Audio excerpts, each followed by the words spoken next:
이것도 사실 논문들이 계속 나오고 해서 명확한 어떤 그런 거는 아직은 있지는 않으나 통상적으로 요즘에는 이제 프로레스폰더도 많아지고 PCO 되게 심한 분들 많고 해서 냉동 사이클이 예전보다는 훨씬 많아진 게 사실이거든요. 냉동 사이클로 가면 크게 두 가지, 내추럴 방식과 인공 방식이라고 해서 두 개로 나뉘는데, 내추럴 방식은 난포를 키워서 이 난포가 터지는 시점을 기준으로 해서 배아식 날짜를 잡는 거기 때문에 이 난포가 터지는 얘의 개수나 이 사람의 BMI나 뭐 기타 변수에 따라서 주치의가 컨트롤할 수 없는 변수들이 많기 때문에 이게 쉽지가 않지만, HRT 방식의 인공 방식은 장점이 에스트로겐을 주는 것과 프로게스테론을 주는 것에 따라서 주치의가 컨트롤할 수 있는 여지가 많기 때문에 결론적으로 보면 통상적으로는 이 수치 자체의 기준은 논문마다 약간 다양성이 있더라고요. 다양성이 있는데 크게 봤을 때는 너무 적거나 너무 높은 거는 약간 불리하다, 이게 결론인 것 같고요. 저희 병원에서 쓰는 거는 나노그램 per 밀리리터고, 이걸 환산하면 대략적으로 한 20 이하일 때가 안 좋은 거고 40이 넘어가면 그것도 안 좋은 거고, 그 사이가 좋은 것 같은 느낌으로 생각하면 될 것 같아요. 제가 생각하기에는 수치에 대한 거는 논문마다 약간 가변적이에요. 요거 베이스로 생각했을 때는 20에서 40 정도가 제일 이쁘다고 생각을 하고요.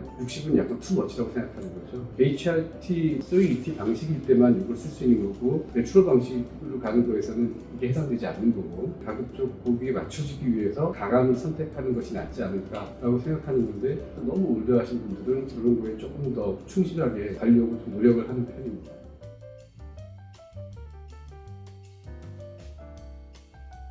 결론적으로 보시면은 에스트로겐이 너무 안으로 체내로 들어가면 체내 혈중 안에 에스트로겐 농도가 올라가기 때문에 보통 이제 우리의 몸은 머리에 있는 외하수체가 분부 역할을 하는 거고, 난소와 자궁은 말단기관이거든요. 말단기관에서 에스트로겐을 갖다가 잘 생산하고 있다고 판단을 하면 본부에서는 잠깐 쉬어라고 이제 휴가를 주는 거죠. 이 폴리클이 자라는 이 패턴이 작동할 이유가 없는 거죠. 어차피 혈중으로는 에스트로겐이 들어가고 있으니 내막은 두꺼워질 수 있는 그런 게 되는 거죠. 그래서 보통 HRT 방식으로 에스트로겐을 갖다 쭉 깔고 들어갔을 때 난포는 안 자라고 내막만 두꺼워지는 이유가 이제 그런 거고요.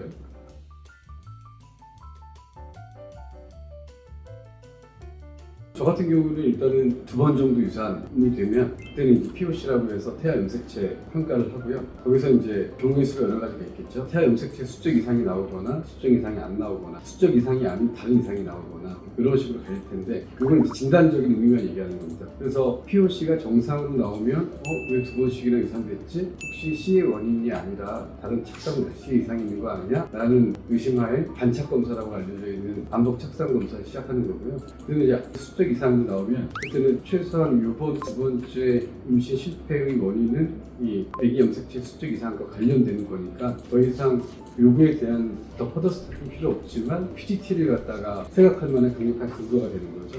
그래서 이런 경우에는 이제 모일배암까지 끈 다음에 아기 염색체 체크를 해서 거기서 통과된 애들만 넣어주는 식을 갖다 고려할 수 있는 근거가 되는 거고, 염색체 수적인 이상이 아닌 다른 구조적인 이상이 있거나 그런 경우에는 부모의 획형을 체크를 해서 폭넓은 체크를 하게 됩니다. 그래서 이런 아기 염색체 수적 이상이 발생하는 것은 엄마 나이와 비례해서 512항 1, 2등급까지 가더라도 엄마 나이 구간에 따라서 이렇게 염색체적인 허수가 발생하기 때문에 30대 중반에서 한 40대 요 사이에 보통 많이 권하는 경향이 있고, 왜냐면 일단 512항까지 가는 분들만 대상이 되고 최소한 2-3개 이상은 나와줘야지만 그 시도를 할 수가 있어서, 그런 시도하에 저 같은 경우는 POC를 해서 어니플로이드가 나오는 경우에는 PGT를 권유하는 편입니다.